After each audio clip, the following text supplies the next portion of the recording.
नमस्कार, आप देख रहे हैं जनता टीवी और आपके साथ मैं हूं अमित शर्मा। हिमाचल की जयराम सरकार के मंत्रिमंडल से इस्तीफा देने वाले पूर्व ऊर्जा मंत्री अनिल शर्मा ने अपने इस्तीफे के बाद जनता टीवी से खास बातचीत की और प्रदेश में पंडित सुखराम और आशय की सियासत को लेकर कैसे पार्टी ने उन पर इस्तीफे का दबाव बनाया। खास बातचीत में अनिल शर्मा का दर्द भी झलका। संवाददाता परी शर्मा ने बीजेपी नेता अनिल शर्मा से खास बातचीत की है। जनता टीवी और मैं हूं आपके साथ सीमा शर्मा और आज हमारे साथ है पूर्व मंत्री अनिल शर्मा। हम इनसे जानेंगे, हाल ही में इन्होंने अभी ऊर्जा मंत्री पद से त्याग दिया है और त्यागपत्र दिया, इस्तीफा सौंपा है और मुख्यमंत्री जयराम ठाकुर ने इनका इस्तीफा स्वीकार भी किया है। हमारे साथ बातचीत करने के लिए अनिल शर्मा जी हैं और हम जानना चाहेंगे, शर्मा जी हम आपसे ये जानना चाहेंगे कि इस्तीफा देने की मेन वजह क्या रही। जब मुख्यमंत्री जी ने विश्वास खो दिया मुझ पर, क्योंकि मेरे चुनाव क्षेत्र में आए और एक बात कही उन्होंने कही जनता के बीच में कि मेरा मंत्री लापता है। यदि मुख्यमंत्री को अपना मंत्री लापता करके जो है जनता के बीच में ऐसी बात करने का मौका मिलता है, और इसलिए क्योंकि मेरा बेटा इसमें चुनाव लड़ रहा है, लोकसभा में कांग्रेस पार्टी ने उसे टिकट दिया है और इसमें मेरा कोई रोल नहीं है। जहाँ तक मेरे पिताजी और मेरे बेटे का रोल रहा इसमें टिकट लाने के लिए, और इसके बारे में मैं मुख्यमंत्री को खुल कर जानकारी देता रहा कि इस तरह के हालात पैदा हो रहे हैं मेरे परिवार के अंदर। और जब टिकट मिलने के बाद मैंने कहा कि मैं प्रचार नहीं कर पाऊंगा, ना पार्टी का प्रचार कर पाऊंगा, ना पक्ष में ना विरोध में। उसके बावजूद भी उनको लगता था कुछ तो मुझसे फ़ोन में बात कर सकते थे, परंतु वो जनता के बीच में जाकर इस तरह की बातें करना एक मुख्यमंत्री को शोभा नहीं देता। और ये भी उन्होंने कहा कि मैंने उन नेता नहीं माना है। नेता को मैंने कहा कि नेता जो है बनना, उसमें पंडित सुखराम जी का नाम भी लिया, उस समय के साथ बनते नेता। यदि नेता वो हमारे विधायक दल के नेता है, मैं भी सम्मानित नेता है, उनको मानता हूँ कि हमारे विधायक दल के नेता है, परंतु उनको इस बात का मलाल हुआ कि मुझे नेता नहीं कहा, कि मैं नेता नहीं हूँ। जयराम जी अब काम करेंगे, आप भी नेता बनेंगे, आप भी नेता बनेंगे, लोगों के काम करते जाइए, एक पहचान बनाते जाइए। वही मैंने कहा कि शांता कुमार जी ने पहचान बनाई, धूमल जी ने पहचान बनाई, और उससे ज़्यादा जो पहचान बनाने का काम हमारे राजा वीरभद्र सिंह ने किया।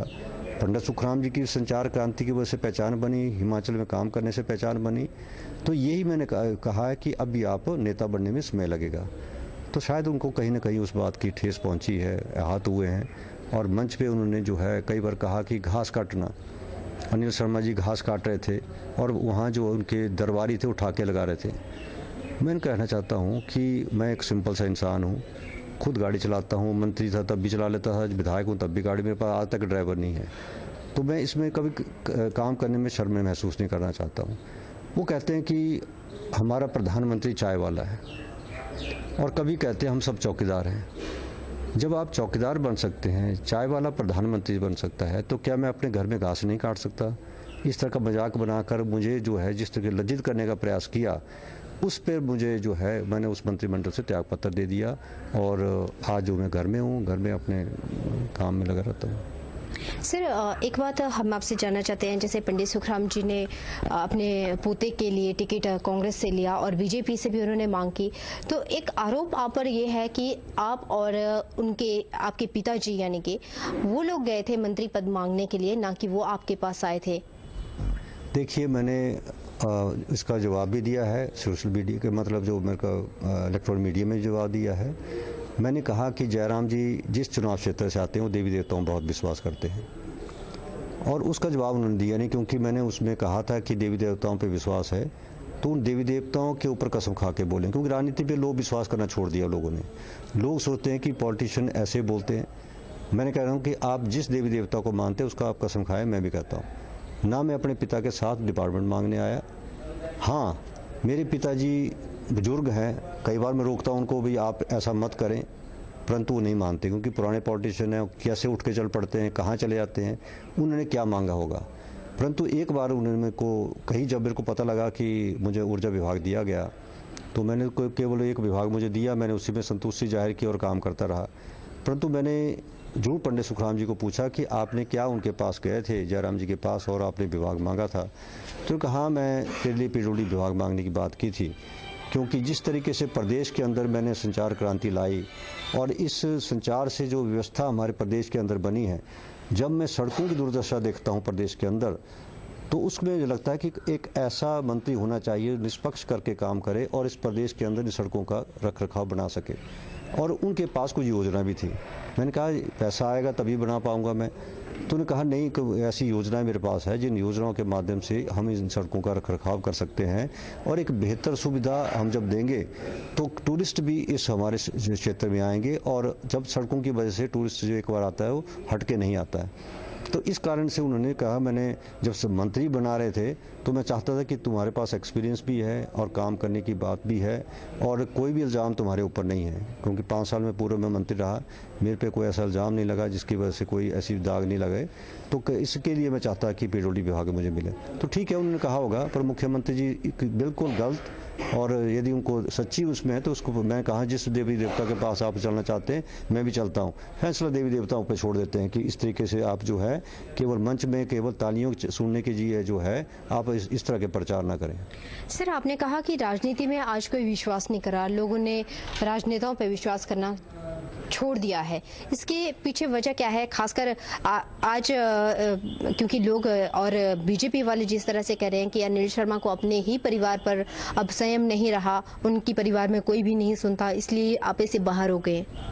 देखिए, मैं एक अलग सा इंसान हूँ, राजनीति के अंदर शायद मैं राजनीति के लिए नहीं हूँ, और 1993 में जब राजनीति में आया तो मुझे पता नहीं था कि मैं राजनीति के लिए मुझे अचानक बुला लिया गया था, परंतु सफ़र लंबा रहा और मैंने उसमें सफ़र में काम करने का भी प्रयास किया। ये ठीक कहा कि राजनीति पे लोगों का विश्वास नहीं रहा, परंतु जनता जानती है मेरे चुनाव क्षेत्र की कि मैं जब हाँ करता हूँ तो हाँ है, ना करता हूँ ना है। मैं स्पष्टवादी हूँ, और यही कारण है कि स्पष्टवादी की वजह से लोग जो हैं वो मेरी पहचान बनी है कि मैं सीधा मुँह पर बोलता हूँ।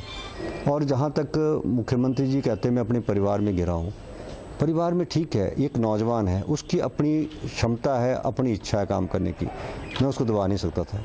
ये ठीक कहा, उन्होंने कहा कि कभी कांग्रेस में आते थे, कभी भाजपा में आते थे, तो मैंने बेटे के लिए कहा था कि यदि भाजपा में टिकट मिलता है तो मैं प्रचार कर पाऊंगा।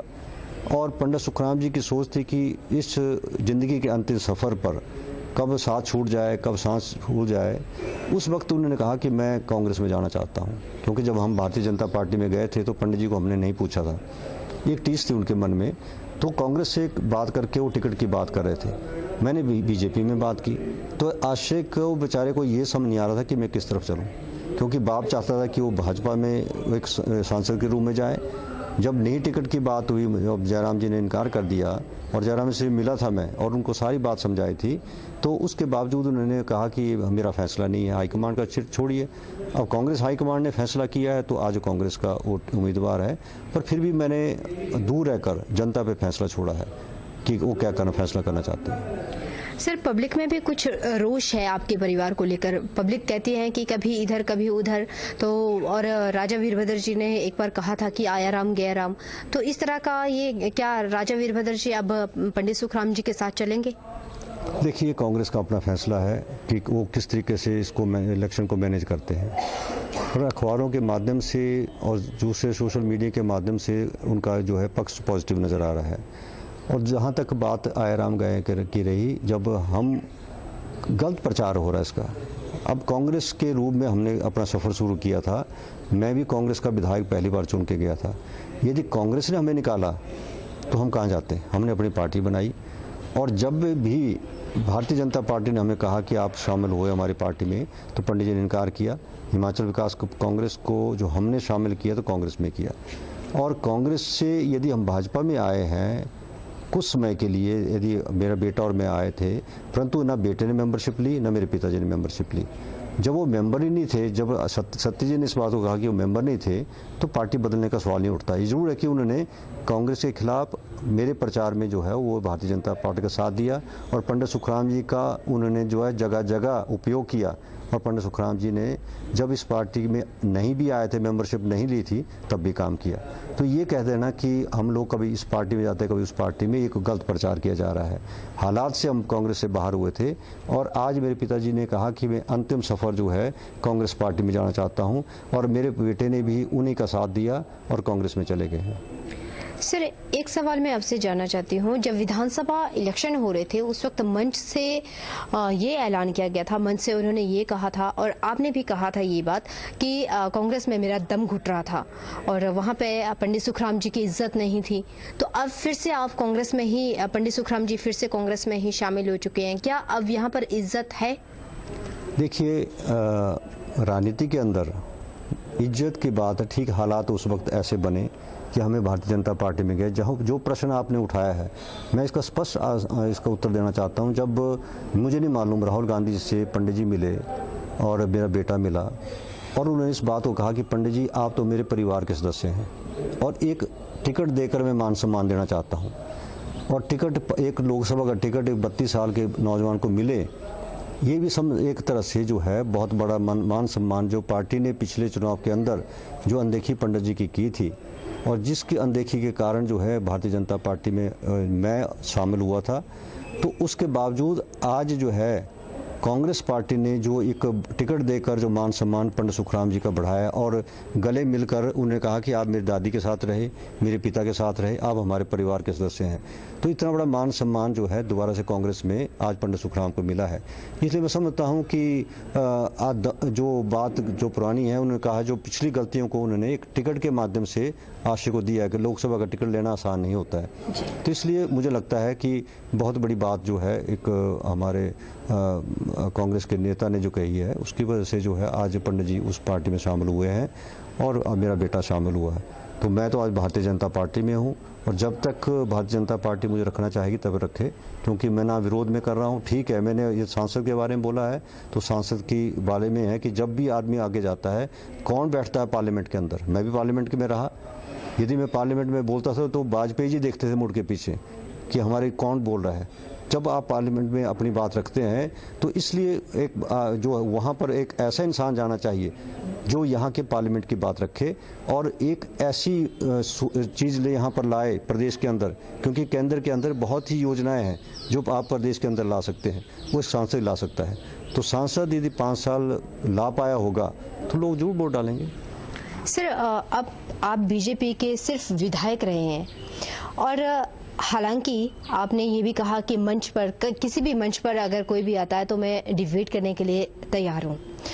बेपर्दा भी आप करने के लिए अब उतारू हो चुके हैं। लेकिन हम आपसे ये जानना चाहते हैं, अभी हाल ही में लोकसभा चुनाव है और आपका बेटा कांग्रेस से प्रत्याशी है, तो क्या अब रामस्वरूप शर्मा और आश्रय शर्मा के बीच आप किसी को चुनेंगे? देखिए, ये पार्टी से बंधा हूँ, इसलिए मैं इसका जवाब नहीं दे पाऊँगा। और पर मैं एक बात जरूर कहूँगा कि मुख्यमंत्री जी ने इस चुनाव को एक अपनी प्रतिष्ठा का प्रश्न बना रखा है कि आप जाइए और मुख्यमंत्री के नाम पे वोट मांगिए। और दूसरा, मतदाताओं को ये भी कहा जा रहा है कि यदि इस चुनाव के अंदर रामस्वरूप जी चुनाव हारते हैं तो सीधे तौर पर जो है मुख्यमंत्री पर जिसका जो है जवाबदेही बनेगी। और ये भी कहा जा रहा है कि मुख्यमंत्री जो है कि मुख्यमंत्री को हटा भी दिया जा सकता है। मुझे इस तरह का प्रचार जो किया जा रहा है, क्योंकि चुनाव पार्लियामेंट का है, पार्लियामेंट में जिसने जाना है वहाँ यदि उस पार्लियामेंट में मुख्यमंत्री डिफेंड कर सकें तब तो सही बात है कि हमें जो है मुख्यमंत्री के नाम पे वोट डालना चाहिए। जब विधानसभा का चुनाव आएगा तो मुख्यमंत्री के नाम पे वोट मांगे जा सकते हैं, वो इशू अलग है।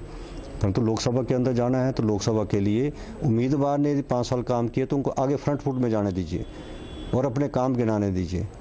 और लोगों के अंदर वो गए होंगे, पंचायतों के अंदर या गांव के अंदर गए होंगे, तो लोग अपने आप पहचान करेंगे और वोट डालेंगे। तो इसलिए प्रतिष्ठा का सवाल न करते हुए लोकसभा के चुनाव के अंदर जो है यदि केंद्र सरकार की योजनाओं का काम हुआ होगा, प्रदेश सरकार की योजनाओं का काम होगा और सांसद ने काम किए होंगे, निस्संदेह लोग वोट डालेंगे। सर, जब आपने इस्तीफा दिया था क्या आपको दुख हुआ था उस वक्त? कहीं ना कहीं टीस थी मन में कि ये क्या सब हो रहा है? बिल्कुल, आप सही बात उठा रहे हैं, क्योंकि मुझे कुछ लगता था कि मैं एक जो पंडित सुखराम जी के दिमाग में था कि ऊर्जा क्षेत्र में बहुत काम हो सकते हैं। और ये एक बात मैं कहना चाहता हूँ, चाहे मुख्यमंत्री चाहे विभाग के लोग इस बात को कि मैंने ऊर्जा क्षेत्र के अंदर जो पॉलिसी में बदलाव किया है, हालांकि मेरे ऊपर बहुत छींटाकशी कांग्रेस के माध्यम से भी हुई, परंतु ऊर्जा नीति को बदलाव करके चाहे सोलर के माध्यम, सोलर ऊर्जा नीति के ऊपर हम नॉन कन्वेंशनल एनर्जी के ऊपर काम करने की बात थी। बहुत सी गाँव तक एक स्ट्रीट लाइट कॉन्सेप्ट मैंने जो है इसमें लाने का प्रश्न किया था। तो वो योजनाएं मैंने अपने तरीके से तैयार की थी। मुझे लगता है कि सरकार में जो भी अब मुख्यमंत्री के पास विभाग है, जिन योजनाओं की मैंने शुरुआत की थी, चाहे मेरे अपने यहाँ पर थोना प्लान में जो वो 191 मेगावाट का प्रोजेक्ट है, वो काम शुरू होना चाहिए। मैंने शुरुआत कर दी है और उस वजह से चाहता हूँ कि बहुत काम मैं शहर में भी कर सकता था, वो ठेस मेरे मन में है। मैंने मुख्यमंत्री जी को कहा था, जब मैंने आहत होकर जब वो मंडी मिला था सर्किट हाउस में, तो मैंने कहा था कि मेरे चुनाव क्षेत्र का ख्याल रखना, कि ठीक है कि मुझे आप ज़्यादा वक्त नहीं रखेंगे मुझे, परंतु मेरे चुनाव क्षेत्र का ध्यान रखना। तो उन्होंने कहा कि विकास में कोई कमी नहीं आएगी। तो मैं आभारी हूँ माननीय मुख्यमंत्री जी का कि उन्होंने इस बात को कहा कि विकास में इस क्षेत्र में कोई कमी नहीं आएगी। तो क्योंकि पूरे प्रदेश का मुख्यमंत्री हूँ, तो इससे मुझे लगता है कि जो सोच मैंने इस क्षेत्र के बारे में रखी है, क्योंकि ठीक है अधिकारियों कर्मचारियों को तो कुछ परेशानी आ सकती है, परंतु विकास में मुख्यमंत्री इस बात को न लेके चलें, क्योंकि मंडी के लिए जो योजनाएं मेरे ध्यान में है, यदि सचमुच में वो योजनाएं हम 3-4 सालों के अंदर कर पाएंगे तो मंडी का नक्शा बदल जाएगा। चाहे उसमें हेलीपैड की बात है, यही भी मैंने उनको साइट दिखाई थी, आज वहाँ हेलीपैड का काम चला हुआ है। वैसे बहुत सी योजनाएँ हैं जो कि मैंने इसमें जो है मंडी के लिए बनाई हुई है। सर, अंत में मैं आपसे एक सवाल जानना चाहती हूँ कि अब सदर के आप विधायक हैं और विधानसभा सत्र शुरू होने वाला है, आने वाले समय में विधानसभा सत्र होगा, तो विधानसभा में क्या अब आप आमने सामने होंगे सरकार के? ये तो सरकार और पार्टी पर निर्भर करेगा। सरकार क्या फैसला मेरे बारे में लेती है। सरकार ने तो फैसला ले लिया जो लेना था, परंतु पार्टी क्या फैसला लेती है। यदि पार्टी मुझे अपना विधायक है कि तो मैं अपने चुनाव क्षेत्र की समस्याओं के बारे में जो है जिक्र जो और विधायक करते हैं, पार्टी से संबंधित विधायक करते हैं, वो करता रहूँगा।